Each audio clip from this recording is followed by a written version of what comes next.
unity, you can have unity with other political parties. You can invite members of the opposition to meet with them, but everything must have a nucleus.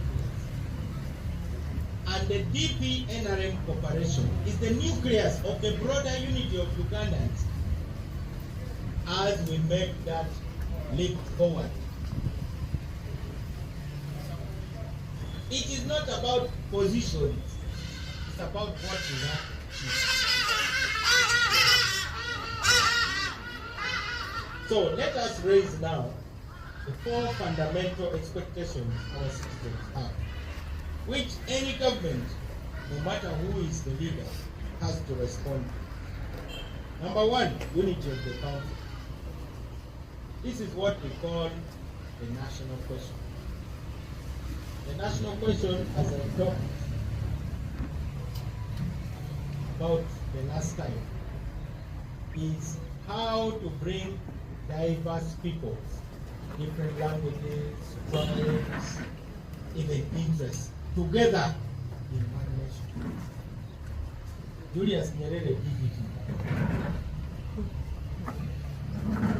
How can you resolve the national question when politicians are fighting? The second is to ensure peace, security, and tranquility. The third is to ensure economic advancement of the people. The fourth is to ensure democracy in all its dimensions.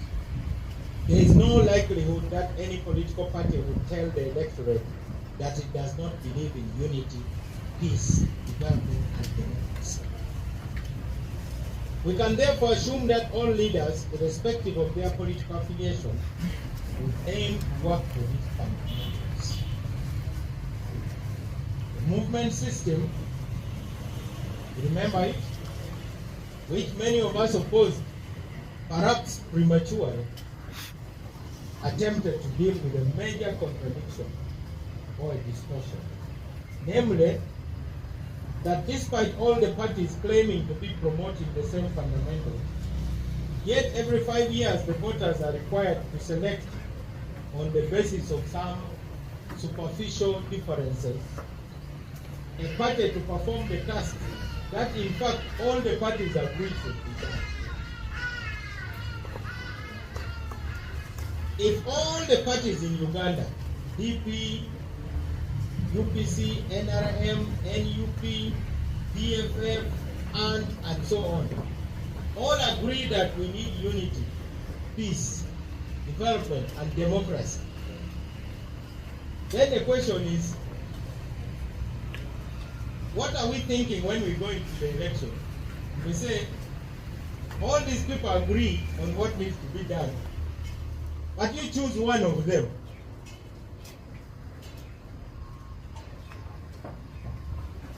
So, the movement system was based on putting aside the party labels in order to allow the electorate to choose the best individuals so that those individuals can then meet in parliament to discuss the details of their agreed tasks and then cooperate in getting it done. That is the reason why in 2022 we agreed to cooperate.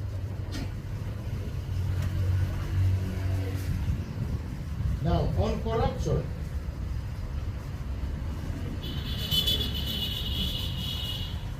this is just a small battle one. I don't think we are yet even 20% in the war against corruption. This is a very, very small victory. So let us not jump around too much. But these are my thoughts on corruption in Parliament. I already told you that Mao is an answer to a different question. And that question is, who can best lead Parliament in tackling problems of Uganda, including fighting corruption? I agree that the greatest vulnerability of the parliament today is not only the appearance of corruption, but the reality of it. Therefore, if we are to consolidate the institutional power of the parliament, we have to not only focus on the problems with the delivery of services, enforcing laws, and representing the public interest, but also to fight corruption. There are many reasons why corruption has to be fought. Since our biggest challenge is underdevelopment, we have to tackle impediments to development. Corruption is the biggest impediment to development. Corruption impedes economic development in a number of ways. When officials with political power demand bribes, resources go into private pockets instead of being channeled over to production. This becomes a great distortion of economic incentives. Corruption